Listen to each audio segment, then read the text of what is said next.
The Live Stream Code and Rating Administration has rated this online event PG. All ages admitted. Please be kind and stay on topic.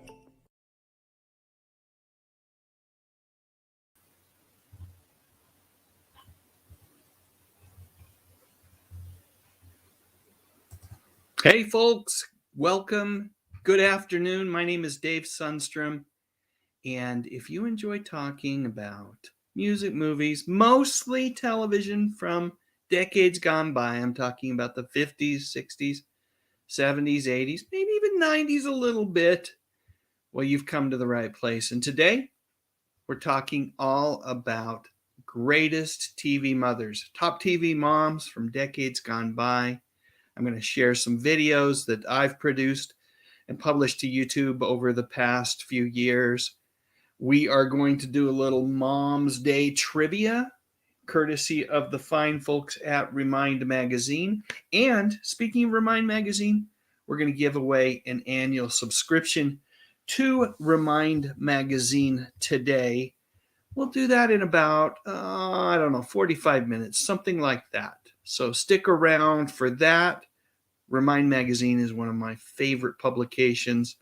You know, they talk about the good stuff, just like I do. And of course, the May issue is all about TV moms. And we'll talk a little bit about them a little bit later as well. But first off, let's welcome some folks. Let's see who is out here in the live stream, chatting away. We've got my friend Tom McCluskey, Hungry Jerk, welcome. Surprise live stream. Yeah, had a spare hour or so and thought, you know what? I'll get out here and do a little streaming. So welcome, Tom. Big Bad John is here. Jason Schultz is here. He says, Happy Mother's Day to all the great moms out there. John McJunkin says, lots of TV moms to pick. Yeah, for sure. And then the list, it goes on and on. But you've got Shirley Partridge, Carol Brady, Mabel Thomas, Edith Bunker, Louise Jefferson, Florida Evans, Anne Romano, Mary Jenkins, Olivia Walton, Caroline Ingalls, and of course, Marion Cunningham. Mrs. C. Jason Schultz says, I doubt Peggy Bundy will make the cut. Well, she may make your cut. I am a big fan of Married with Children, and I just think that Katie Seagal's great. She probably isn't in my top 5 list, but she might make the top 10 if we were to rank them out. Tom says, June Cleaver is my first, and says to John Mick, all those ladies are great moms, John McJunkin. Superfan Mike D says, Elise Keaton on Family Ties, another wonderful mother. Big Bad John says, Ma Barker. Tom says, where is everybody? Well, I don't know how many people we'll have here today because, you know what? I didn't announce this live stream up until about 45 minutes ago. And it's a Saturday. People are out doing things. So I'm grateful for those folks that have decided to hang out with me a little bit and talk about TV moms, watch a few videos. Let's see. Shannon Burns says, hello, everyone. Good to have you back, Shannon. Shannon was at I had a live stream yesterday where we talked about Tony Down, his recent diagnosis. He's revealed that he's been diagnosed with cancer again, so that's not great news. And folks had asked me what he'd been diagnosed with previously cancer-wise, and I guess earlier on he'd had prostate cancer, so this is definitely a setback for him. All right, let me see what else we got. Another list, more great moms. I'm not going to go through that list right now, but thanks for sharing it with everyone, John. Tom says, when Mrs. C told the Fawns to sit on it, that's one tough mom, for sure. Superfan Mike D says Carol Brady, for sure. And as a matter of fact, that's the first video we're going to watch here in just a few minutes. Big Bad John says Barbara Billingsley, Carolyn Jones, Bonnie Franklin are my faves. Oh, all great moms. Let's see. Keith E says, what a surprise. Well, I am glad to be able to surprise you this Saturday. Not going to be able to do anything tomorrow. Sometimes I do Sunday live streams, and tomorrow is all about Mother's Day, right? Plus, I'm taking my wife, the mother of my 3 boys, to go see Doctor Strange in the Multiverse of Madness. So we're very excited about that. Is that weird that Multiverse of Madness is mom and the movie came out on Mother's Day weekend. Hadn't thought about that, but there you go. Moabs, welcome to the live stream. Linda Knowles, great to have you here with us. Tom says that Mrs. Cleaver babied the kids too much. Karen Lee Maloney, welcome. Good to have you with us on the live stream today. James Dye, welcome, welcome. Let's see what else we got. Alan Crisp says, as soon as I could see, I started to run for my life as fast as I could. Be afraid, be very afraid. Oh, Joe Kelly says, Carol Brady and Donna Reed. We're going to talk about both of those wonderful mothers here today. Ed Myers, welcome to the live stream. Lisa Fields, super fan Lisa Fields. Awesome to have you here.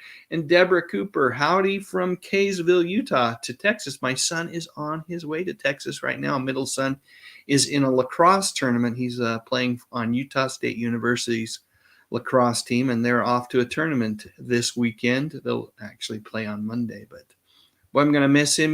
Will you keep an eye on him for me, Deborah? Down there in Texas, I'd appreciate it. Leanne Cornell, welcome to the live stream. More wonderful mothers. Hey, John McJunkin. Adrian James, good to have you here. Yvonne 7715, welcome.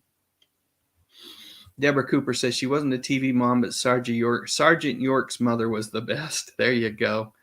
Skip Rock Jr. says, I think Mrs. Garrett should count. I do too. And I also think, is it Alice Nelson? Was that Alice's name on the Brady Bunch? She deserves a pat on the back, too, for all the mothering she did to those Brady kids. Alan Crisp says, as soon as I knew this was another live show, I started to run for my life. Well, there you go. Run, run, run, Alan. Tom says, just was getting ready to go shopping when I got Dave's alert. I'll go shopping after the stream. Well, good. Glad that you were able to put that. Delay that for at least an hour or so and hang out with us. Danny Staten in the house. Greetings from Kaysville, Utah, all the way out there to South Carolina. Hope all is well, Danny. Saw your video yesterday where some guy threw a rock at you. That's no good. Deborah Battle, welcome, welcome. Let's see. What am I doing on? You know what? Had a little extra time, and I'm not going to be able to do anything tomorrow, so I thought I'd hang out with you guys today. Carl Dunn, Wilma Flintstone, Betty Rubble, Jane Jedson, of course, and Marge Simpson should be up there as well. John McJunkin says prayers for the Dowd family, for sure. Pray for strength. Tom says, I forgot about the animated moms, and Joe Black says, you rule, brother. Well, thank you, sir. Thank you, Deborah. Keep an eye out for that boy of mine.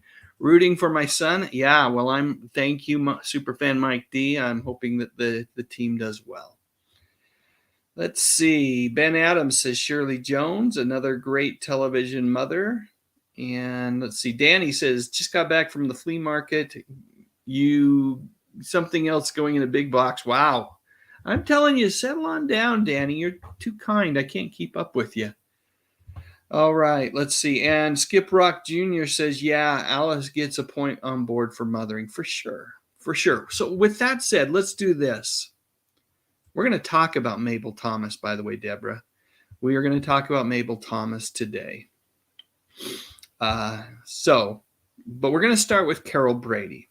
I'm going to share a video about Florence Henderson. And then I will be back. As a reminder, what we're going to do today is we're going to share some mothers TV mom videos. We've got a handful of mothers that I've made videos about in the past that I'll share those videos. We'll talk as well. I'll share comments on the screen during the videos and in between. I've got some old vintage commercials I'll share. And we're going to do a little Mother's Day trivia, courtesy of the fine folks over at Remind Magazine.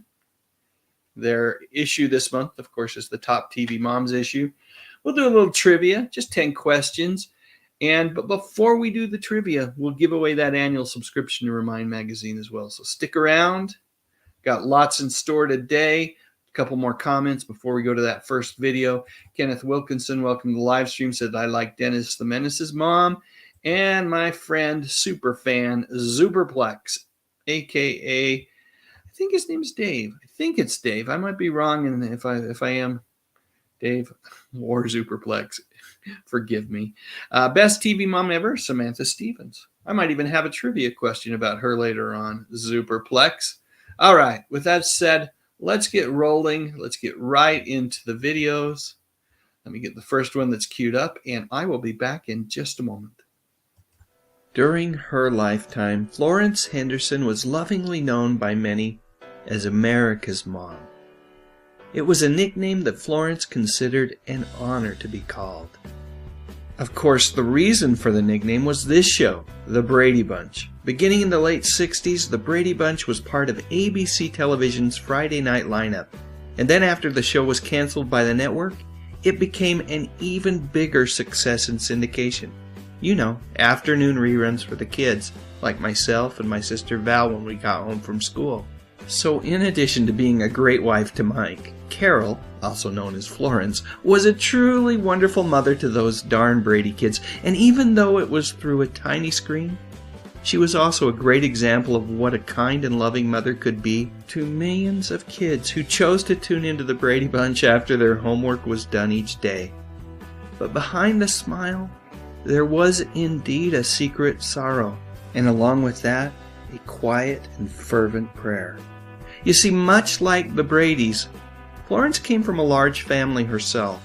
She was, in fact, the youngest of 10 children born to a very poor sharecropper family. And because of her family's size and her parents' age, believe it or not, her dad was in his late 60s when she was born, Florence didn't get the same type of love and attention that she demonstrated with her television children on the Brady Bunch. It was indeed a secret sorrow. That's not to say that her parents didn't love her. They certainly did. And that isn't to say that they didn't teach her the value of hard work, because they did that as well.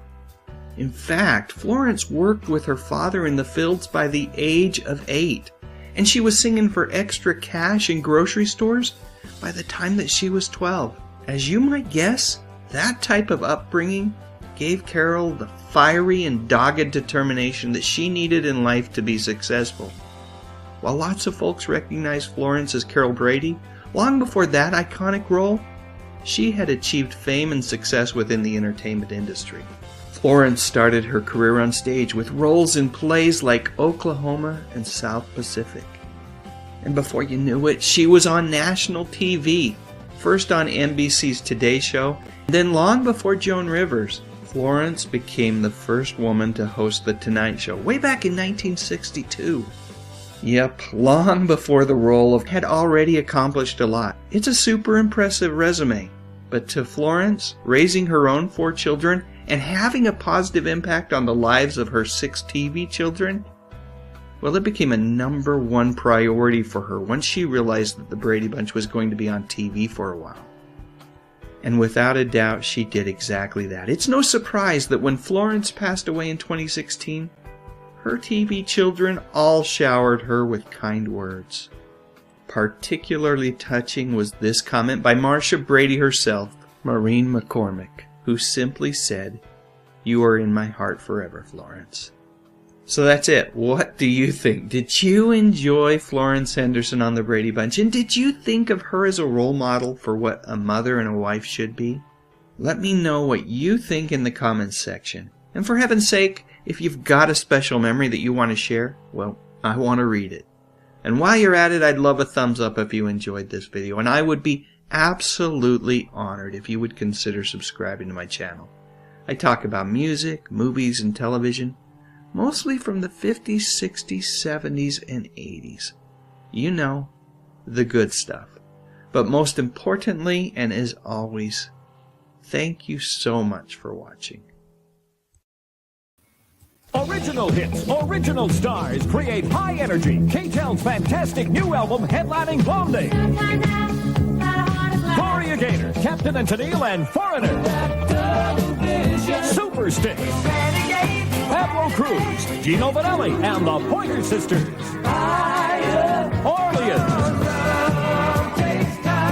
high energy, an incredible new album from K-Town.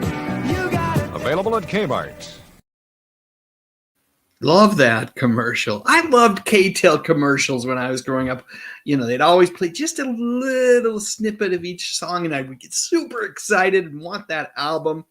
And I didn't have to order them through mail order because they were available at Kmart, and we had a Kmart in our area. So there's that. All right, here's the question for folks right now. Which classic TV mom is most like yours? Which classic TV mom is most like yours? I'm going to start sharing the answers on the screen as they come up. Which classic TV mom was most like your mother? I'm waiting. While we wait, some comments about K-Tel. Let's see. We've got Sanders, welcome to the live stream, says, high energy, K-Tel, oh man. Karen Lee says, I had a lot of K-Tel albums. Here we go. All right. Joe Black says Lucy was most like, his mom was most like Lucy. That would be awesome. Kimberly said none of them. Maria Camacho said, that's my mama, the mama from that show. Superfan Mike Deaton, Elise Keaton. Let's see. Kenneth Wilkinson says, Donna Reed. Okay. Tom McCluskey says Carol Brady. Great. Carl Dunn says K-Tel commercials were the best. They were. I loved them. Yvonne 7715 said definitely Carol Brady was most like her mother.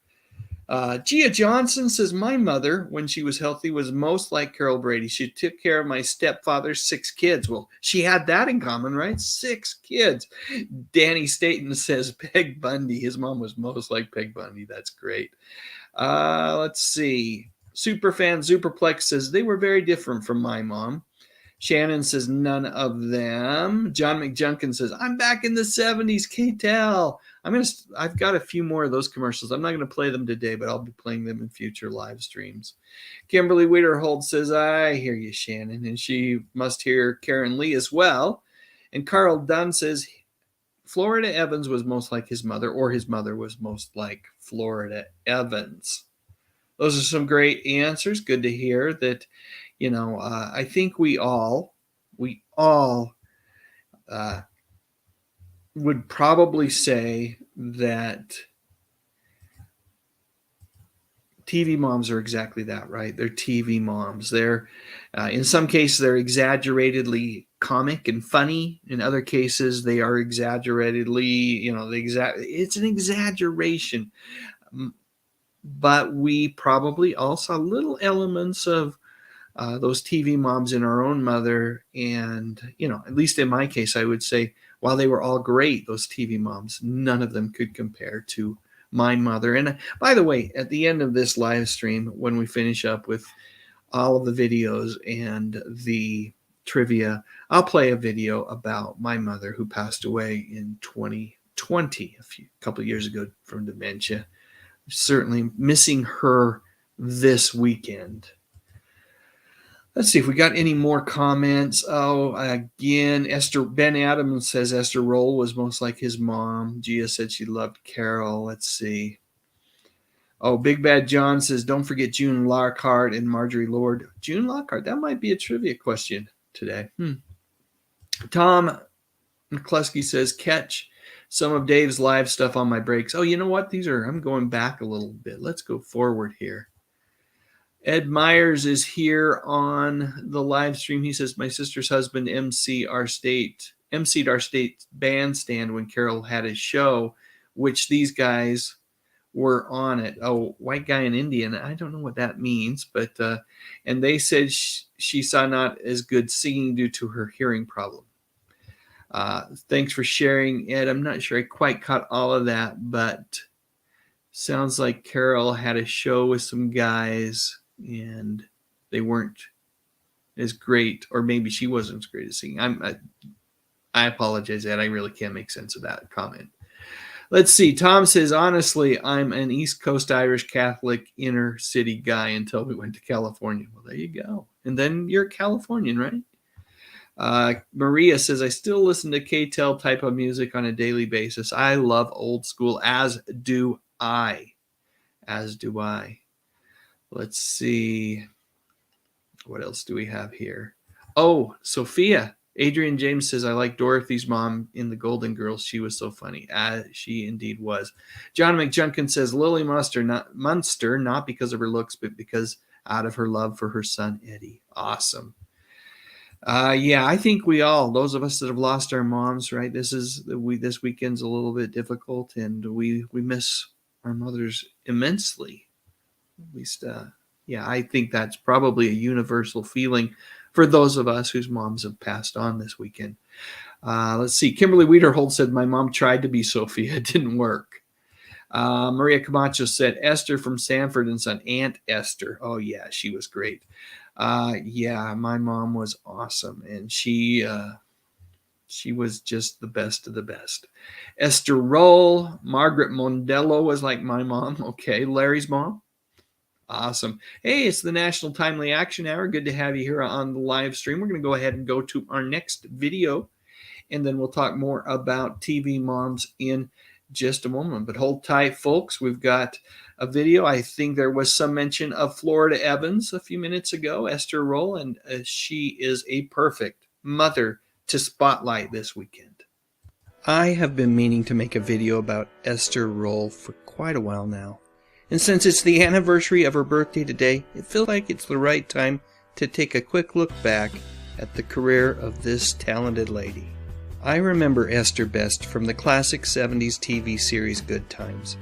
That show was really something of an anomaly back in the 70s. On the show, you had a black family completely intact and trying to support each other the very best they could. Originally, the writers and Norman Lear himself wanted Florida Evans to be a mother raising her 3 kids on her own. But Esther, she put her foot down and demanded that John Amos, the actor who had appeared as her husband on Maude, be an integral part of the show as well. And you know what? It worked. Esther and John had great chemistry together. While I'm tempted to, I'm not going to spend much time talking about this fella today. This video is about Esther, not Jimmy Walker. Still, let me just say this. For one brief, shining moment, Jimmy Walker was about as funny and as cool as they got. But as fun as Jimmy was to watch on TV, I've got to say that Esther, along with John, well, they were the show's greatest strengths. I'm not trying to take anything away from any of the cast members, because when you have a show as good as Good Times was, that's a good indicator that the entire cast is something special. But Esther and John, I just thought that they were really wonderful together on screen. Sadly, at the end of the 3rd season, Norman Lear made the decision to fire John Amos. While I do think the decision was a bad one, it ultimately led to one of the most powerful moments in television history. And yes, it was all Esther Roll. Damn! Prior to Good Times, Esther's most notable work was on stage. Her New York debut was in 1962 in a play called The Blacks, and a prominent early role for her was as Miss Maybelle in the 1973 Melvin Van Peebles play Don't Play Us Cheap. And after Good Times came to an end on CBS, I remember her making a ton of fun guest appearances on shows like The Incredible Hulk and The Love Boat. Looking at Esther's filmography, I think it's fair to say that Hollywood appreciated her talents and kept her busy throughout the 80s and even into the 90s. Esther passed away on November 17, 1998 in Culver City, California from complications due to diabetes, just 9 days after her 78th birthday. At the time of her passing, Norman Lear, the creator of Good Times, said that he had cast Esther in that television show because of her strong presence on screen. He said, wherever she was, you knew she was there. And I couldn't agree more, Norman. Okay, one last picture of the Evans family, completely intact, exactly the way that things were supposed to be. All right, now it's your turn. Please share your memories of Esther Roll in the comments section. And while you're at it, if you found this video interesting, I would appreciate a thumbs up. And what the heck, why not even subscribe to my little YouTube channel? I talk about music, movies, and mostly TV from the 50s, 60s, 70s, and 80s. You know, the good stuff. But most importantly, and as always, thank you so much for watching. Hello, I'm Lauren Tweeze. For the past 7 years, a lot has been written about me. But in the new issue of TV Guide, I speak for myself about what I experienced working on a television series, about the pressures and the insecurities. Sometimes it hurt to tell the truth about the past, but it sure helped me to be free of it. Lauren Tweeze as you've never known her before, exclusively in TV Guide. I loved that old version of TV Guide. You know, there's a new version out, but it's normal size. It's the same size as Remind Magazine. As a matter of fact, it's produced by the same company that does Remind Magazine. And it's good. I subscribe to it, actually, but I don't love it the way I loved the old TV Guides. I got to say, hang on a second. Here, let me reach over here because there's a guy out there in the chat right now. His name's Hungry Jerk in the chat, but his name's Tom McCluskey. And he sent me this not too long ago. And it's from 1965. It's just a treasure. Tom, thank you so much. So darn much for sending me that. It's going in the archives in the Hall of Nostalgia. You can see a lot of it behind me here. And just truly appreciated. You're a good man. If anybody ever wanted to make a donation to the Hall of Nostalgia, I do have an address here. I will put that up on the screen for just a minute. But let's do this. Let's get back to some of these comments here. Hold on. I want to ask another question. So I asked, who is your mom most like in terms of a TV mother? Let me ask just this question. Let's see what everybody's responses are. The question is, who's your favorite TV mom? So, let's take my mom out of the equation. And I'm just asking a simple question. Who's your favorite TV mom? If you want to throw that in the chat, I'll put them on the screen. If you want to provide some justification, that's great. If you just want to put her name down, that's fantastic as well. But who is your favorite TV mom? All right, let's see what we got here in the chat. I'm going to scroll down here. Let's see. Favorite TV moms. We got Shannon Burns saying Lucy. Helene Solomon, welcome to the live stream, says best mom on a singular episode of TV, Barbara Baxley on the 4th season of The Twilight Zone. I've seen that episode, The Mute, yes, with the young Ann Gillian. Excellent. Mrs. Mitchell from the Dennis the Menace TV show from Kenneth Wilkinson. Thanks for the contribution there, Kenneth. Karen Lee says Mrs. C. Oh, she was phenomenal, wasn't she? Just so darn good. Marion Ross, what a wonderful actress. Let's see. Did I not say 1965? July 10th through 16th, 1965. I might have goofed, just misspoke. But thanks so much again, Tom. Sam Stevens, yes, Superfan Superplex points out that Samantha Stevens was a great mom, a perfect mom, in fact. Superfan Emily Miller says the same. Let's see. Gia Johnson says my favorite TV mom was Claire Huxtable from the Cosby Show. Awesome, awesome. June Cleaver, that's from Tom. Yeah, she was wonderful. And I have a Barbara Billingsley video we'll watch in just a minute. I think it's the next one up. Superfan Mike D says, again, Elise Keaton, perhaps because she was so similar to my own. There you go. Moab says, Lily Munster, beautiful, loving, and funny. Let's see what else we got. Maria Camacho says, I loved them all. That's awesome. That is awesome. Thanks, everyone, for sharing. I'm going to go ahead and do this. Let's see. We got a couple others here. John McJunkin, the episode where Florida Evans keeps her husband, James Evans, from beating the gang member who shot their son, JJ, was pretty powerful. I honestly don't remember that episode.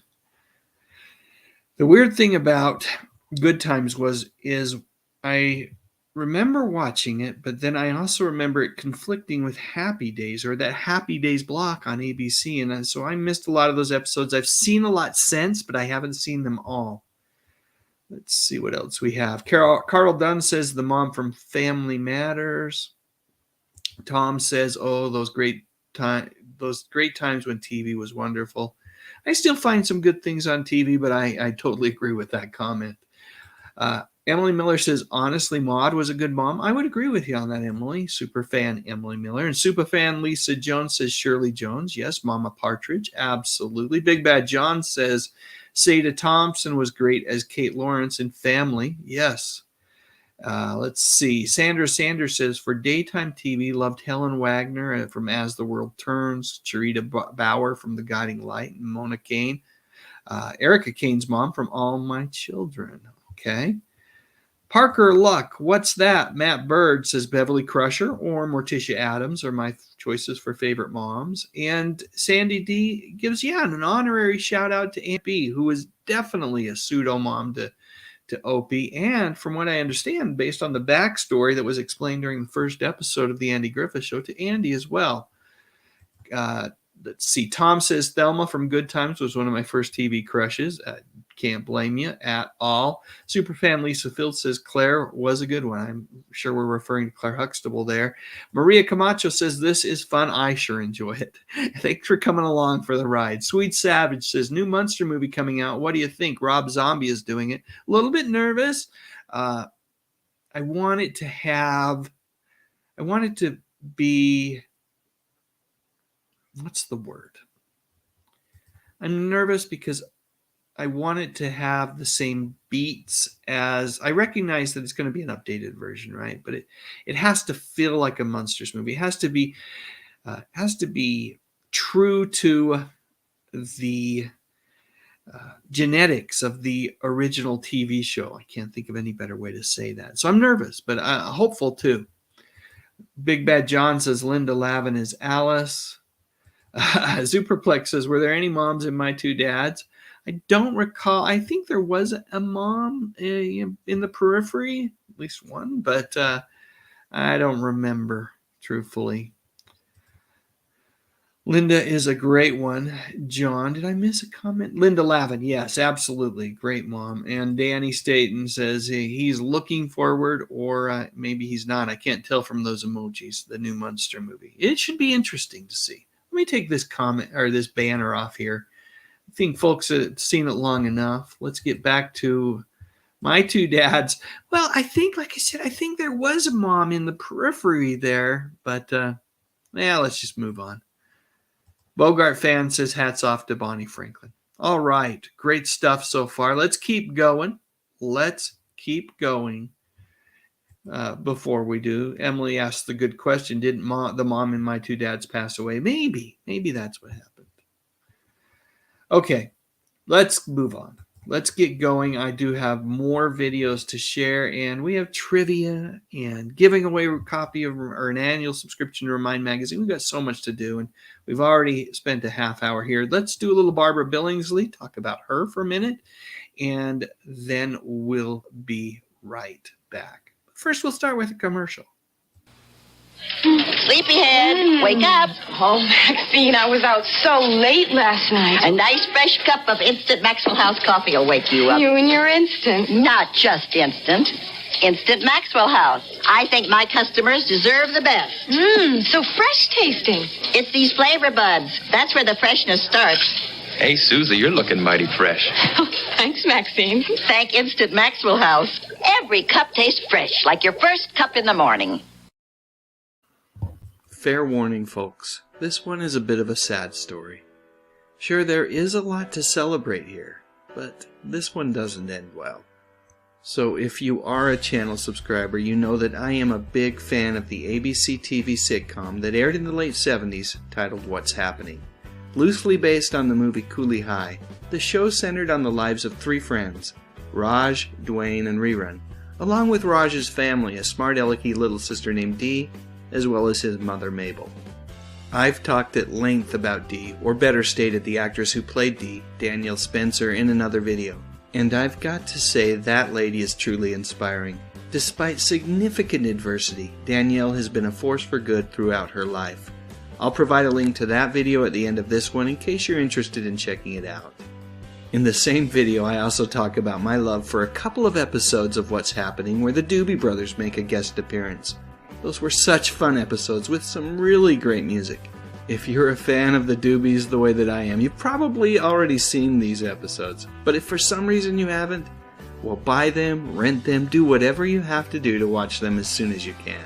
Alright, let's get to the topic at hand. The life of one Mabel King. It was truly a triumphant life. But like I said, it's also a tragic one, that is for sure. If you ask me, Mabel's greatest triumph was indeed the 2 seasons that she starred in What's Happening.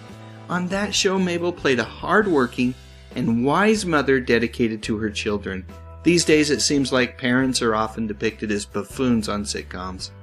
In an attempt to pander to today's youth, adult characters are often seen as less smart, less wise than the children that they're raising. Thankfully, this was not the case in the 70s, and it certainly wasn't the case with What's Happening, where Mabel was frequently the voice of reason, steering her children in the right direction, helping them make good choices. And Mabel helped her children choose the right for 2 full seasons. But then something happened. Because as the show went on, Mabel became increasingly frustrated with the direction, or lack thereof, that her character was taking. Why did Mabel have to be a single parent? She wanted to know why Mabel couldn't find a partner to help raise Dee and Raj. Why couldn't the show present a more positive example for its television audience? In the end, it all became too frustrating for Mabel, and she chose to leave the show. I think Mabel was confidently able to make that decision because What's Happening wasn't her first taste of fame and fortune. During the 50s and 60s, Mabel had made a name for herself as a singer and a songwriter. It was only in the 70s that she had decided to add acting to her list of talents. If you're interested in listening to some of Mabel's music, a simple YouTube search will provide you with plenty of songs to enjoy. After leaving What's Happening, Mabel made a couple of big screen appearances that are particularly memorable for me, the first being a return to the character Eveline that she made famous on Broadway in the movie version of The Wiz. Her song Don't Nobody Bring Me No Bad News is definitely one of the highlights of that film. That said, it is her appearance as Steve Martin's mother in his breakout comedy The Jerk that is even a bigger highlight for me. Although I didn't see this movie until years after its initial release, I must admit that this film is one of my favorites. It's silly, it's stupid, and it's downright hilarious throughout. And Mabel is perfect in it. Throughout the early 80s, Mabel made numerous guest appearances on primetime television shows, including multiple visits to Fantasy Island, as well as one stop to the East Side with George and Wheezy Jefferson. I believe one of Mabel's final appearances in a movie was in a holiday favorite of mine, Scrooged, where she plays Alfre Woodard's mother. Okay, that's pretty much it for the triumph part. If you want to stop here, feel free. Mabel's life was an awesome one and well worth celebrating and remembering for her music as well as her TV and movie appearances. But you see, she had a problem with her weight. Over time, Mabel became a type 2 diabetic.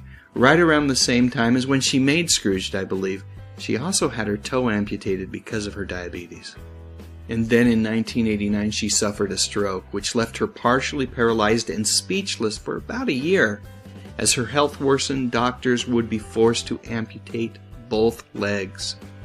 At some point, Michael Jackson became aware of Mabel's situation and rallied the troops. Due to at least in part his efforts, Mabel found a home at the Motion Picture and Television Hospital where she would live for years. Sadly, her health would continue to deteriorate, and when she lost her only son who was battling demons of his own, it would seem that she lost a lot of her will to keep going on. Mabel was still relatively young when she passed away, just 66 years old. But because her health had been so bad, I have to believe that she was probably ready to go. At some point, there are times when misery just trumps one's desire to live. I've seen it with my own family, and I've got to believe that this was probably true for Mabel as well. Still, for all the pain that she went through, we should look back at those triumphant years and celebrate what she accomplished both on stage as well as small and large screens where her voice and her characters were strong, and she was, above all else, a positive role model for others to follow. Let's focus on that. Okay, that's all I have. I warned you that this one was a little sad. Anyway, here's one final picture from What's Happening. It looks to me like Dee might be getting a little bit of her own medicine. Well done, Mabel.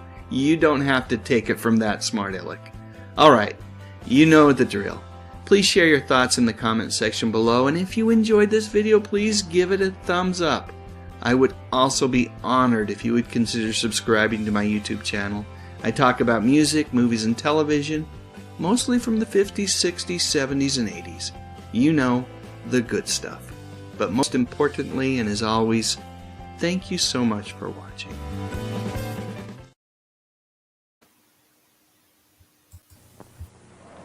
everybody, it's the M&M's Candies Gang. Who takes peanuts and chocolate? Who takes peanuts and chocolate? And mixes them just right. And mixes them just right. Gives them rainbow colors so they're always nice and bright. The M&M's Gang. The M&M's Gang. The M&M's Gang. And we add a lot to make it all taste good. M&M's. The milk chocolate melts in your mouth, not in your hand. Folks with a sharp eye there will notice that Jill Whalen is in that M&M's commercial. That was before she played Vicky on the Love Boat, Captain Stubing's daughter.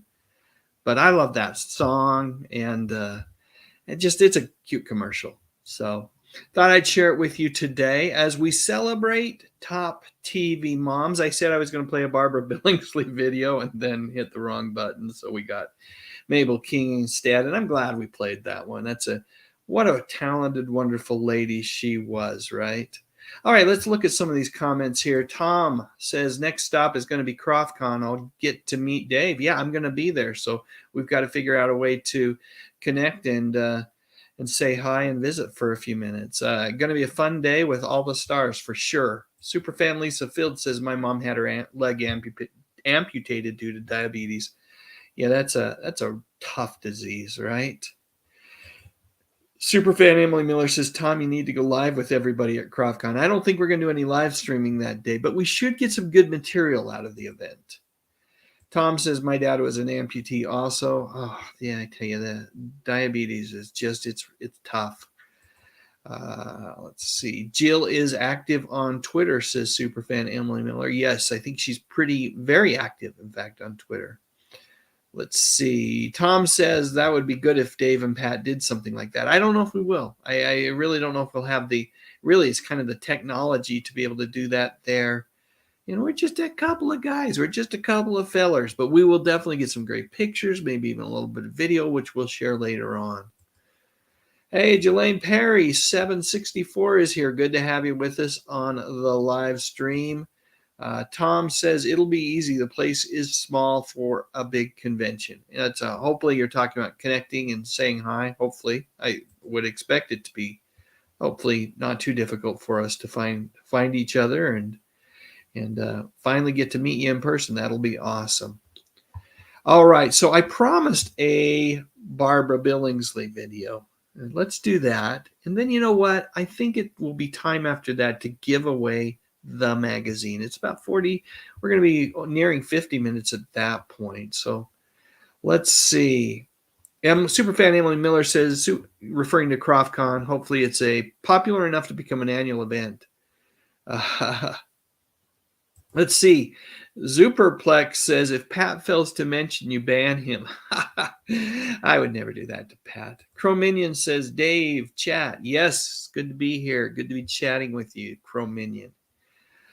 Tom says, I'll bump into you. It's that small. Good to hear. Hopefully it's not going to be that crowded. All right. Lance Chaffin is here. Superfan Lance Chaffin is here. Good to have you with us, buddy. And let's see. Danny Staten says, I hope Zombie does a better job on the Munsters than on Halloween. Yeah. You know what? I just really appreciate the original there. The John Carpenter classic. So good. All right. Now, I promised Barbara Billingsley then we're going to do the drawing for the annual subscription to Remind Magazine. Here we go. Let's see if I can hit the right button this time. Barbara Billingsley played TV mother June Cleaver on the classic television show Leave It to Beaver for 6 seasons. And during that time, June and her husband Ward, played by the great Hugh Beaumont, did their very best to help sons Wally and Theodore, also known as the Beaver, to make good choices as they marched down the path towards manhood.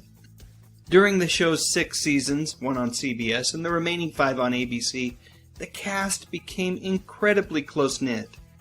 Although the boys never forgot that they already had parents, both Jerry Mathers and Tony Dow acknowledged the substantive role that Barbara had in real life during their formative years. Sure, it was all make-believe, and yes, they were all actors, just reading lines off of a script, but behind the scenes, Barbara had a lasting impact on everyone that she worked with. In addition to her TV sons, both Ken Osmond, who played Eddie Haskell, and Frank Bank, who played Lumpy Rutherford, have tipped their hats to this special lady. So with that said, I'm going to let these 4 actors count down the top 5 reasons why Barbara Billingsley was the greatest TV mom ever. So let's start with Tony. On more than one occasion, he has talked about how Barbara was a great collaborator. What does that mean? Well, both on screen and off, Barbara was generous to a fault with her fellow cast members. It was important to her that each actor give their best performance, and she would frequently partner with her co-stars to determine how a scene might best play out. This trait was so endearing that later on in the 80s, when Barbara was feeling a little down herself, Tony looked for an opportunity for Barbara and himself to work together again. In this specific case, it was the play Come Blow Your Horn, where Barbara and Tony would once again play mother and son. Next up is Frank Bank. Frank has talked about how Barbara kept all of the boys in line on the show. She wasn't so much a disciplinarian, but rather a kind and caring adult figure who wanted to help these rambunctious young men stay out of trouble. According to Frank, the opportunities for Barbara to swiftly and subtly save the day came often during the Leave It to Beaver years. And while from time to time the boys resented Barbara when she inserted herself into a specific situation, they also understood that it was because she cared. Moving on to Ken Osmond, it's worth noting, by the way, that all of these comments from Barbara's younger cast members come from an event where Barbara was receiving recognition posthumously by the motion picture and television industry. They were recognizing her significant contributions to the industry, and they were doing it at least partially due to the efforts of Frank, Ken, Tony, and Jerry. Yep, she was beloved. And on that evening, Ken summed up his thoughts with one word. He described Barbara as gracious. He then told the audience, which also included Barbara's real family, how much he loved her, and then quietly returned to his seat. Finally, it was Jerry Mather's turn. Jerry called Barbara a great teacher and shared a story about a time when Barbara had taught him to be a gentleman and about how one should always respect a lady. Just like Tony, Jerry acknowledged his own parents and how great they were. Clearly, neither of Barbara's TV sons wanted their own parents to feel slighted, but they also wanted Barbara's family to understand just how truly impactful she had been, how wonderful and important the time that they had spent on set together with her was for both of them. Heck, what am I saying? All 4 of them. Alright, so that's 4 reasons. Let me add a 5th reason, which is this. Despite all of Wally and the Beaver's shenanigans, Barbara played her character June Cleaver with such joy and confidence that even as a young man, I understood from her example, as well as Hugh Beaumont's, what it meant to be a parent. The good, the bad, the sometimes hilarious moments that come from being part of a family. It helped me to value my own family more, and it made me want to be a father someday. Not right at that moment. Heck, I was just a kid. But someday, I knew I wanted to have a family of my own. So that's my 5 reasons. Speaking of hilarity, how can I put together a video talking about Barbara Billingsley where I don't mention her awesome cameo in the movie Airplane? I still chuckle every time I think about the Beaver's mom talking jive. It's also quite fitting that her final feature film was 1997's Leave It to Beaver movie.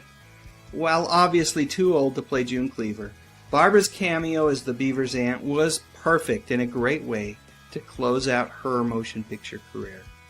Alright, one more picture. I wonder what Ward is saying to June in this scene. Truthfully, she looks a little concerned. Was it something about the Beaver? Maybe he and his best friend Larry had gotten into trouble again. Okay, now it's your turn. Were you a fan of the show, and more specifically Barbara? Leave your memories in the comments section below. If you enjoyed this video, please click on the like button and share with your friends and family on Facebook and Twitter. And while you're at it, why not subscribe to my little channel? I talk about music, movies, and television, mostly from the 60s, 70s, and 80s. You know, the good stuff. But most importantly, and as always, thank you so much for watching.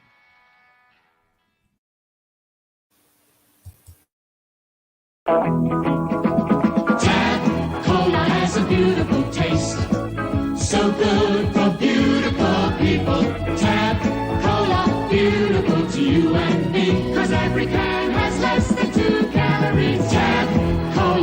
beautiful shape. Just right for beautiful people. Tab Cola tastes so good to you. Great taste, low calorie. Tab.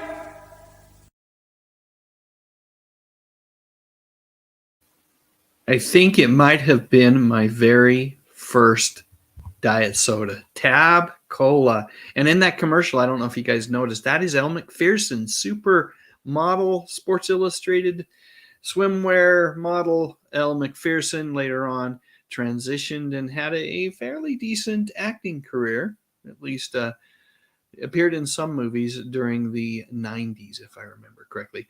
But guess what time it is, folks? It is time to give away a subscription, an annual subscription. Let me do this first. There we go. Remind Magazine. The good folks over at Remind Magazine. I'm not sponsored by these guys, but I do have a lovely partnership with Remind Magazine. And what they do is they let me use their magazine for videos, video ideas, the trivia, which we're going to use in just a little bit. And so I feel it's the least I can do is mention Remind Magazine and talk about them, because it's a heck of a great magazine. But today we're giving away a subscription. I see 10 folks that have already typed in hashtag Remind. Hashtag Remind is what you need to type into the chat. Let me see if I can give an example. Just like Custom God right here, hashtag Remind. And Lisa Fields and Danny Staten and Karen Lee Maloney. Let's see. Who else do we go? Yes, there is a super chat. Who in the world dropped a super chat today? Larry Potter. There is no doubt it is June Cleaver, because of my love for God. Once when catching beaver in a lie, she told him there was somebody always watching over you. And he said, "You mean God?" And she nodded. You know what? There's a video, and on Father's Day or Father's Day weekend, I'll share it. Not only was the television show full of great messages, but of course Hugh Beaumont was a minister, and so it's no surprise that those messages permeated through the episodes of Leave It to Beaver. But what I got to say to you, Larry, is thank you so much for the super chat. You are kind. You're a kind and good man.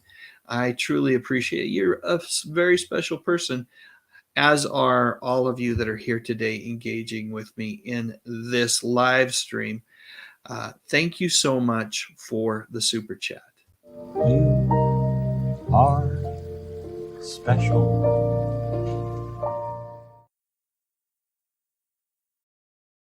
And thank you for your support, Larry. All right, let's see how folks are doing. We're getting enough in here. We got 18. I see 60 people in the chat. It isn't hard to type hashtag. Well, I see hashtag rewind.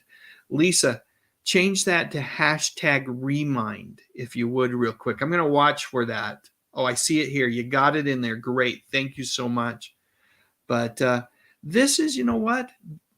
Every month, a new issue of Remind Magazine will hit your mailbox.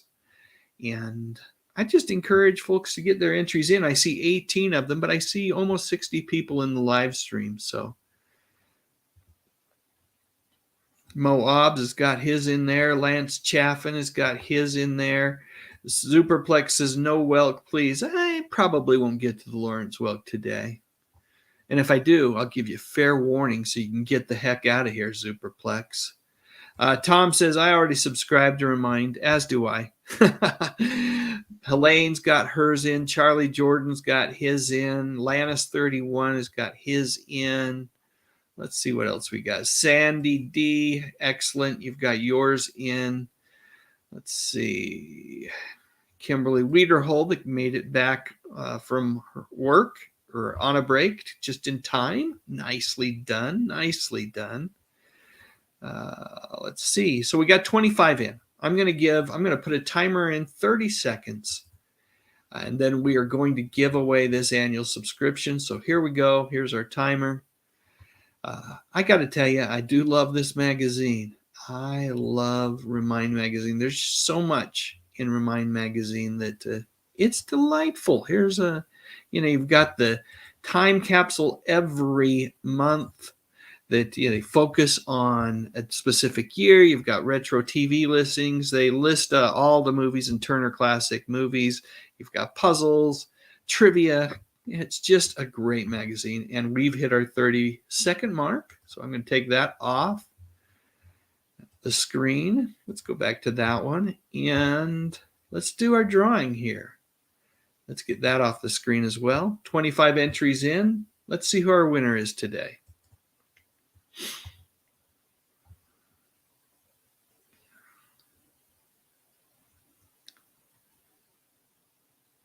Carl Dunn is our winner today. Excellent. This is an annual subscription to Remind Magazine. You have won, Carl. Congratulations to you. Here's what I need you to do, Carl, if you would be so kind. I think I've got an email address right here. If you would send me hopefully you're in the U.S. I should have said that right from the beginning. They can't ship internationally, but if you are in the U.S., I need your address, your name, full name, address, and I will forward that on to my contact at Remind Magazine, and hopefully within the next month or so, they'll get you going on that annual subscription. They're pretty quick about that. That has been my experience, but I do need you to send that information to me at that particular address that you can see in the bottom left-hand corner of the screen right now. I'll leave it up for just a moment, but congratulations to you, Carl. That is so awesome. Do I have any confetti? Feels like I used to have confetti. There we go. Woo! Nicely done, Carl. Congratulations to you. Let's take that confetti off the screen. We don't need it anymore. All right. And for those folks that hit the live stream Thursday evening, it's going to be with Bob Pons. You guys know him as Thresh Pondo Pons. And he and I are going to be talking about the Planet of the Apes television series. I'm looking forward to that. I loved the Planet of the Apes, and I liked the television series quite a bit. And Bob had that suggestion, and I think it's a great one. So hopefully a lot of folks will join us on Thursday. We will be giving away not an annual subscription, but a copy of the most recent edition of Retro Fan magazine. I believe this is the one that we'll be giving away. As you can see, the list price for the magazine, it's really deluxe, this magazine, and list price is $10.95. So hopefully folks will be able to join me on Thursday for that. And I just love to be I love both of these magazines, Remind Magazine and Retro Fan, and I love the idea that more folks will get exposed to these publications. And I want to see them thrive, right? Not just survive, but thrive. All right, we've had a lot of talk here, but congratulations, Carl. I'm going to go ahead and take off that email address. Hopefully you've had a chance to write it down. And let's look at some comments real quick. There were a couple comments I wanted to get to way back when. Crow Minion asked, isn't Peter Billingsley peripherally related to Barbara? I don't believe he is. Jill Carter's in the house. Superfan Jill Carter, good to have you here with us. Let me go back to the live. Let's see, the live chat. Lots of folks congratulating Carl. I love that. I love to see the camaraderie. It just makes me feel good that everybody can get it, even if you didn't win, that everybody can get excited for the winner. Makes me feel really good. Boy, I hope everybody, I know Mother's Day weekend can be tough, especially for those of us that have lost our moms. But I sure hope everybody has a great Mother's Day weekend. So let's see what else we got. Yeah, nicely done, Carl. Well done. And let's see.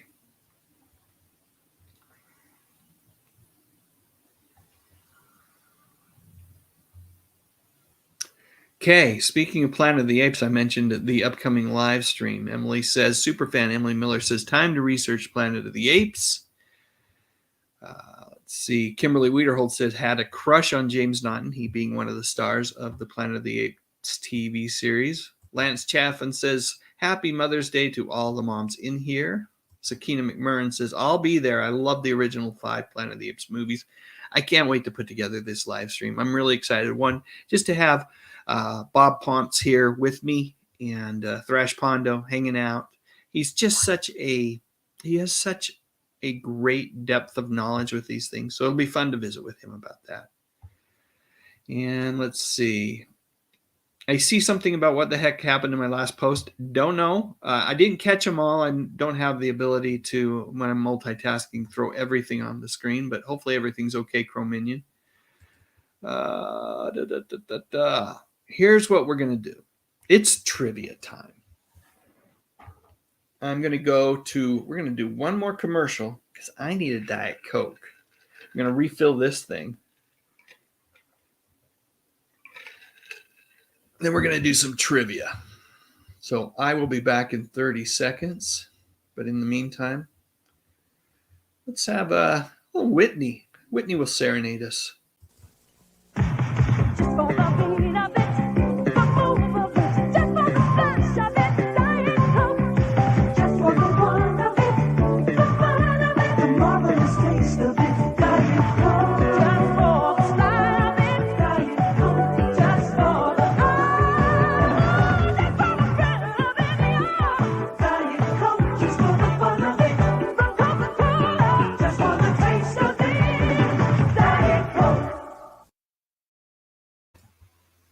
We are back, and here's where we're pulling our trivia from. Yep, from the May 2022 edition of Remind Magazine.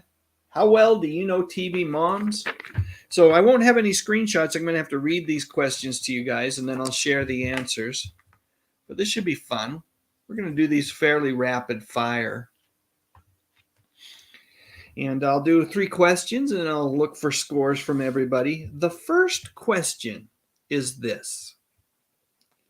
What real-life event was incorporated into the 2nd season of I Love Lucy? Your choices are A, Lucy and Desi's honeymoon, B, Desi's hospitalization, C, Lucy and Desi's daughter's first word, or D, Lucy's pregnancy. Again, the question is, what real-life event was incorporated into the 2nd season of I Love Lucy? Their honeymoon is A. Desi's hospitalization is B.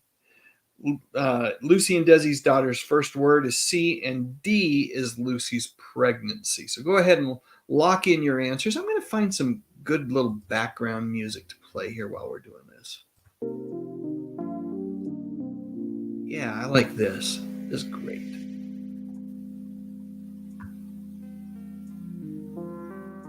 Let's throw in a different background. Since we're getting this trivia from Remind Magazine, we'll use our Remind Magazine background here. Drop the volume just a little bit, though. Okay. Again, the question is, what real-life event incorporated into the 2nd season of I Love Lucy? A, Lucy and Desi's honeymoon, B, Desi's hospitalization, C, Desi and Lucy's daughter's first word, or D, Lucy's pregnancy? The answer is D. Lucy got pregnant. They incorporated it into the show. All right. Question number 2. What type of supernatural being was Lily Munster, played by Yvonne Carlo on the Munsters? A, was she a vampire? B, a werewolf, C, a witch, or D, a ghost? Again, the question is, what type of supernatural being was Lily Munster on the Munsters? A, vampire, B, werewolf, C, witch, or D, ghost? I'm going to give folks 30 seconds. 30 seconds. Throw that timer on here. And we'll give folks 30 seconds to answer that question. Again, what type of supernatural being was Lily Munster? A, vampire, B, werewolf, C, witch, or D, ghost?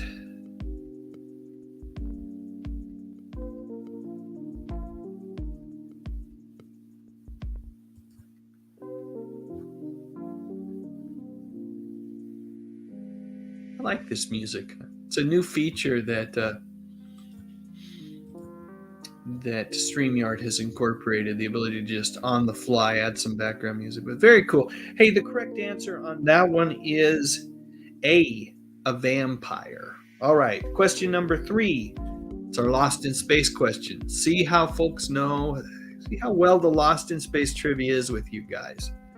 It's, what did Dr. Maureen Robinson, as played by June Lockhart, have her PhD in on the TV show Lost in Space? A, biology, B, biochemistry, C, physics, or D, genetics? Again, what did Dr. Maureen Robinson have her PhD in on Lost in Space? A, biology, B, biochemistry, C, physics, or D, genetics? Time to put the timer back in action. Or I could just put Snoopy up for a minute. Always enjoy the Snoopy. Thanks to everyone for being here today, by the way. Thanks for hanging out with me, connecting a little bit, playing a little trivia. It's been a good day. Okay, let's do the answer here. This is question number 3. It was, what did Dr. Maureen Robinson, have her PhD in on Lost in Space? And the correct answer is B, biochemistry. B is the correct answer. Biochemistry. I would love to see some scores. Let's see. Tom says, no clue. That's first season stuff. I like the campy stuff, so I'm 2 of 3. All right. Oh, no, that's campy stuff of season 2 and 3. Let's see. Superplex. Superfan Superplex is 1 for 3 today. Jill Carter. Superfan Jill Carter is 3 of 3 so far. Good job. Carl Dunn, our Remind Magazine winner, 2 of 3. Custom God, 2 of 3. Cro-Minion, 2 of 3. Superfan Emily Miller, 3 of 3. Rocking it so far. James Dye, 2 of 3. Moabs, 2 of 3. Todd McCurry, welcome to the live stream, 2 of 3. Karen Lee Maloney, 2 of 3. Mark Gothard got 2 right so far. Brent Howell's rocking it. Got all 3 so far. Good job. Danny says, my brain is not working well enough right now for trivia. Shannon Burns is 3 of 3. And Sakina McMurrin is 2 of 3. We're going to keep moving because we've got 7 more questions to work through in the next little bit. Hey, Lance, thanks for joining us. Good to have you here, and we'll talk to you on Thursday, hopefully. All right, Gary Carpenter got 1 and 2, so you are 2 of 3 so far, right? Okay. Question number 4. Carolyn Muir, as played by Hope Lang, was a widow, and what did she do on The Ghost and Mrs. Muir? The question says, was a widow and what on The Ghost and Mrs. Muir? A, was she a dancer? B, a writer? C, a pianist? Or D, an artist? Again, the question is, Carolyn Muir, as played by Hope Lang, was a widow and what on the TV series The Ghost and Mrs. Muir? And your choices are A, dancer, B, writer, C, pianist, or D, artist. And I believe the same held true for the movie, which I love the movie The Ghost and Mrs. Muir. Rex Harrison is the ghost. It's so good. Gene Tierney is Mrs. Muir. Oh, just a wonderful movie. If you have never seen the movie, the motion picture The Ghost and Mrs. Muir, I would highly, highly recommend it.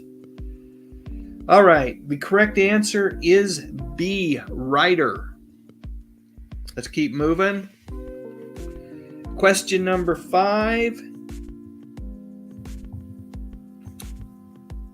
We're going to do this one. How did Samantha Stevens, as played by Elizabeth Montgomery, cast a spell in Bewitched?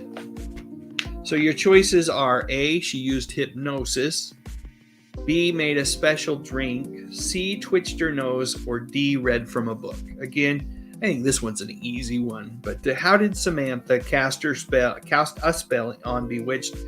A, used hypnosis, B, made a special drink, C, twitched her nose, or D, read from a book. Time to get a drink.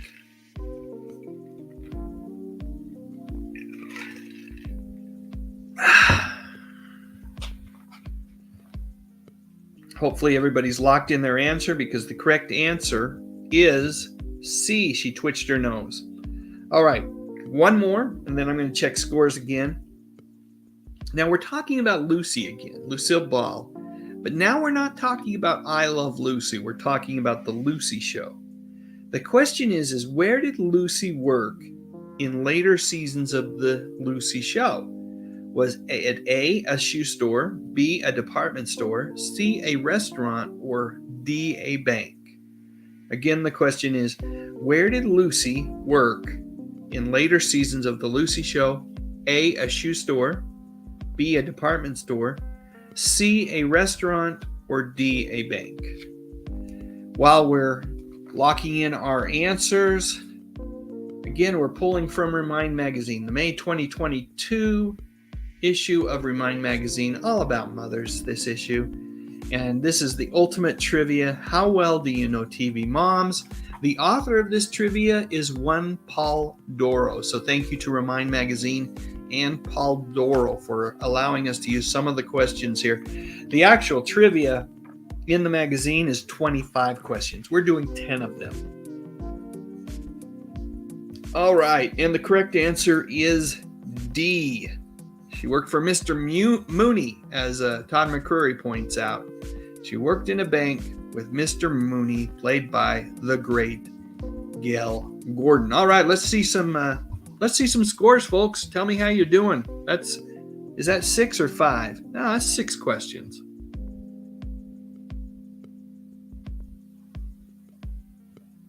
Tom says Gale Gordon, a very funny man, indeed.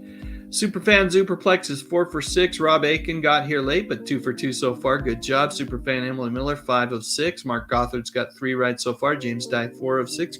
Chrome Minion, 4 of 6. Shannon Burns, rocking it today, 6 of 6. Moabs is 4 of 6. Sandy D says my last name was also Carmichael. Awesome. Custom God, 3 of 6. Todd McCrory, 5 of 6. Karen Lee Maloney, 5 of 6. Let's see. Superfan Jill Carter is 6 of 6. Sandy D's 5 of 6. Brent Howell is perfect at 6 of 6. Keenan McMurrin is 5 of 6. All right. Let's see. Any other scores here? I think we're okay. So let's keep moving. We're going to blitzkrieg through the last 4 questions, or speed through the last 4 questions, however you want to say that. So the next one is related to Good Times.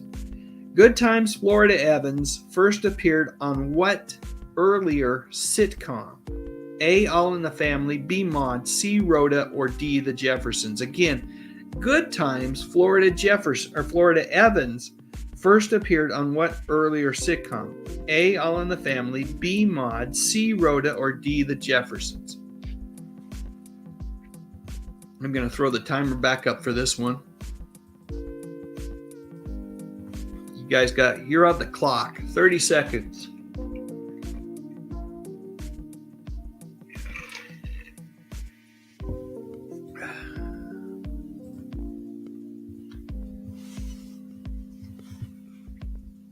Correct answer is B, Maude. Moving on. Number 13. What did Caroline Ingalls, played by Karen Grassel, do before marrying Charles on Little House on the Prairie? What did Caroline Ingalls do before marrying Charles on Little House on the Prairie? A, work on a farm. B, worked as a laundress. C, helped deliver babies. Or D, taught school? What did Caroline Ingalls do before marrying Charles on Little House on the Prairie? Did she work on a farm? Did she work as a laundress? Did she help deliver babies? Or did she teach school? All right. Yeah, the timer's going. I forgot to take it off, but we'll just use this timer right here and give folks just a second, 22 seconds as we speak, to lock in their answers. This is our 8th question. We've got 2 more after this, and we'll get final scores and see how everybody did. I'm sure having fun today. Thank you so much for joining me today for this live stream celebrating the greatest TV moms ever, particularly those from decades gone by. So awesome. I see a lot of answers in there. The correct answer is D. She taught school. And let's keep moving on. This is our 9th question. Got to turn the page for this one. And we're going to jump into the 80s here with a question. What role did advertising executive Angela Bauer hire Tony Maselli for on Who's the Boss? So Angela Bauer was, of course, played by Judith Light. Tony Maselli was, of course, played by Tony Danza. So what role did advertising exec Angela Bauer hire Tony Maselli for on Who's the Boss? Was it to be her son's baseball coach, to be a personal trainer, or C, live-in housekeeper, or D, landscaper? A, son's baseball coach, B, personal trainer, C, live-in housekeeper, or D, landscaper?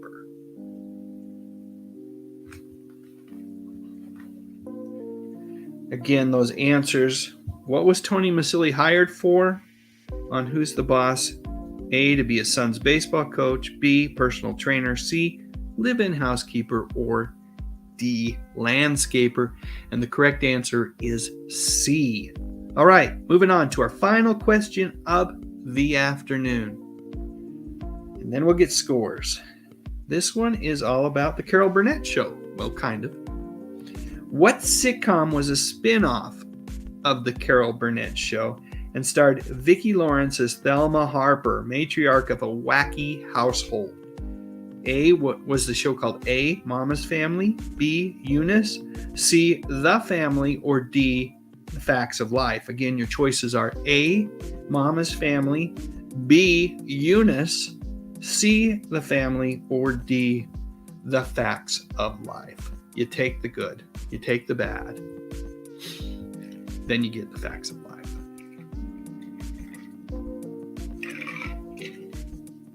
One of my favorite things, parts of Remind Magazine, is the trivia. And they have not only the ultimate trivia at the back of the magazine, but in each, there's multiple sections that cover various decades, right? So there's a 50s section, a 60s section, a 70s section, and so on, all the way through the 90s. And each one of those have their own trivia as well. I just love this stuff. All right, so the correct answer is, of course, A, Mama's Family. All right, let's see the scores. Brent Howell got 10 of 10. What a day for you. You rocked it, Brent. Congratulations. Mark Gothard got 6 right. Where are you, Mark? There you are. Kenneth Wilkinson, 6 out of 10. Good job. Shannon Burns, another perfect score. Good job. Carl Dunn, 6 of 10. Cro-Minion, 7 of 10. Moabs, 8 of 10. Superfan Jill Carter, 9 of 10. Caroline Maloney, 9 of 10. Riley and Mike didn't get the first question, but 7 of 9. Decent score for sure. Superfan Superplex, 6 for 10. Superfan Emily Miller, 9 of 10. Custom God, 5 of 10. James Dice, 7 of 10. Some great scores here, folks. Good job. Helene was late, but she got perfect for the questions that she was here. 6 of 6. Sakina McMurrin, 9 of 10. Yeah, great job, Brent. Good work. Rob Aiken says 4 of 6. Have to go back and look at the first 4 questions later. Good job. Decent for the 6 questions that you were here. Todd McCreary was 9 of 10. Maureen threw me off. Yeah. Tom was 6 of 10. Sandy D, 8 of 10. Gary Carpenter, 7 of 10. Great stuff. Good job, people. Well done. All right, what we're going to do here now, let me take that off. Let's go ahead and remove the music. I promised no Lawrence Welk today, so I won't do that to anyone. No Lawrence Welk. There we go. Let's take the music down to nothing.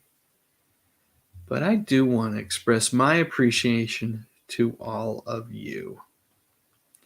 How can I do it best? Well, if we're not going to do Lawrence Welk, and I've already used Mr. Rogers, why don't we go with the church lady? Well, isn't that special?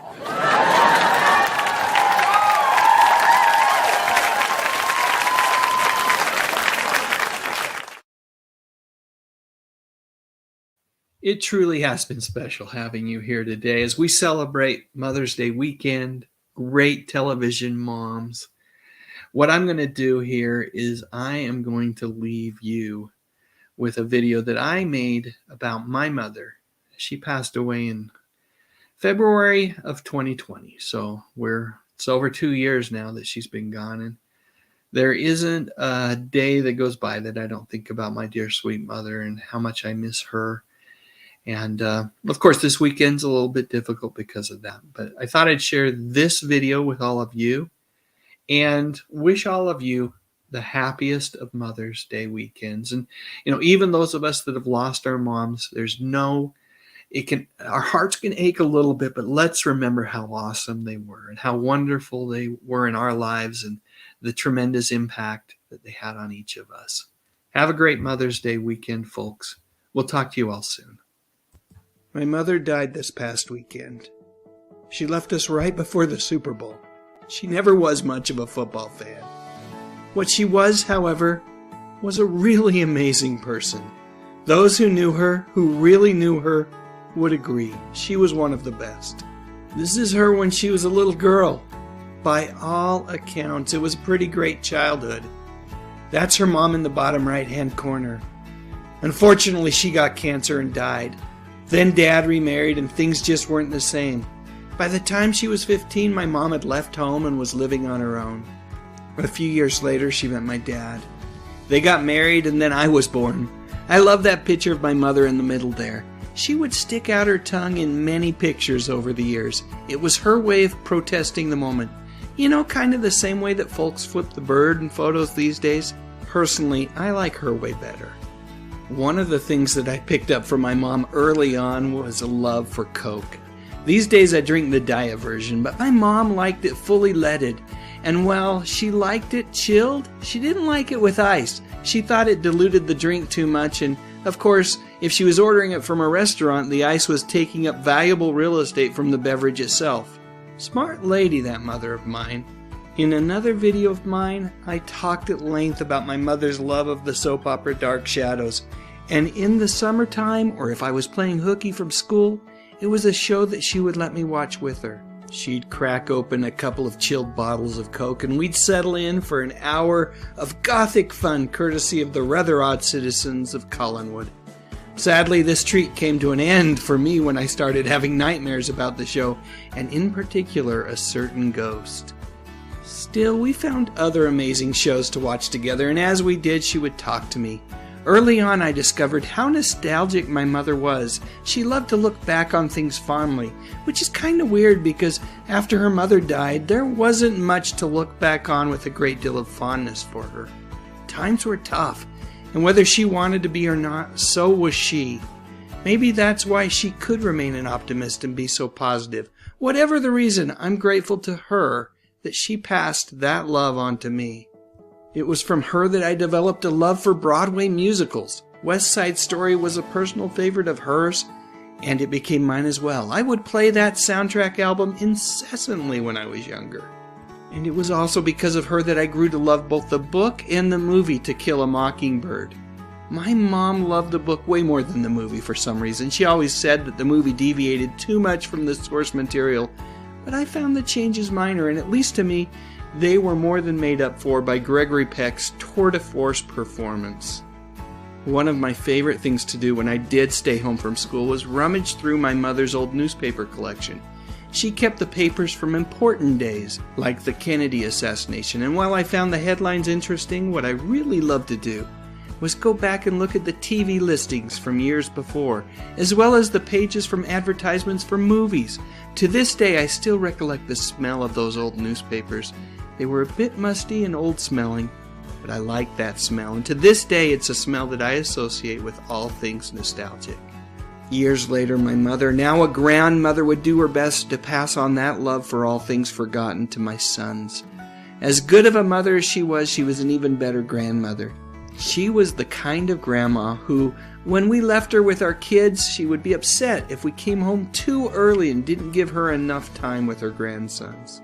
There is some irony that for someone who loved to remember things so much, the thing that caused her so much pain in the end was first manifested by forgetfulness. Truthfully, I don't know whether she was afflicted with Alzheimer's or a very advanced form of dementia.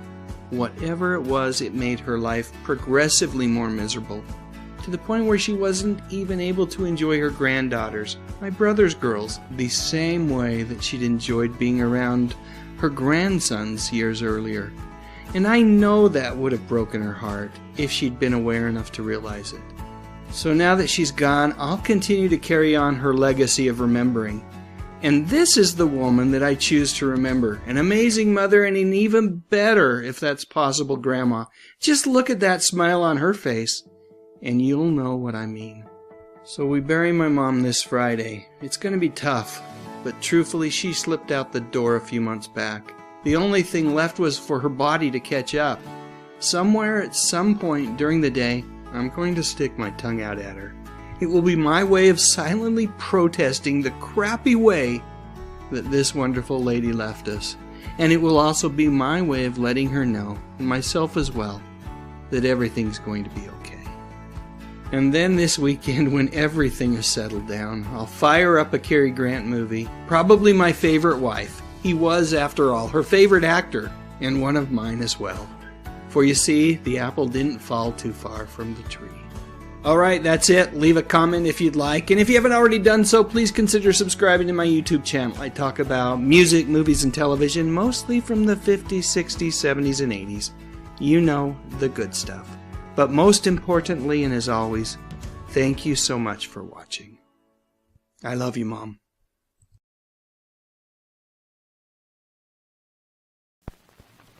Top Star Festival presents 20 Dynamic Hits, 20 Original Stars, Volume 2, Delaney and Bonnie. Only you know and I know. Guess who? Baby, I'll be there to shake your hand. Baby, I'll be there to share. Melanie. Ring the living bell. Ring the living bell. Three Dog Night. The Hillside Singers. I'd like to teach the world to sing. Elton John. James Taylor. Oh, I've seen fire and I've seen rain. Osmond. Stampeders, Rod Stewart, The Doors, Joan Baez, Bee Gees, Neil Diamond, Brad, Aretha Franklin, and many more. 20 Dynamic Hits, only $3.99. Distributed by K-Tel, the original and the best. I was walking along, minding my business, when out of an orange-colored sky, slam, bam, zowie and wham, four evil crooks came by. I was singing a song, drinking in sunshine, acting as friendly as could be. Crunch, plop, crackle and pop, they threw their curves at me. Somebody yelled, "Hey, Batman, what are you waiting for?" With a zap and a crack, I began my attack. After that, they were flat on the floor. So I'm walking along, carefully watching, in case they should make another try. Zonk, pow, here they are now, out of an orange-colored sky.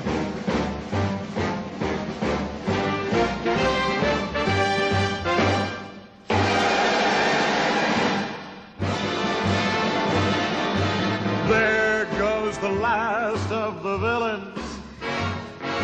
All of you crooks beware. I'll pursue every clue that'll lead me to you. I'll let you stay, but you must change your way. Anytime there's a crime, I'll be there. I was walking along, minding my business. Love came and hit me in the eye. Scoot, scat, just like a bat out of an orange.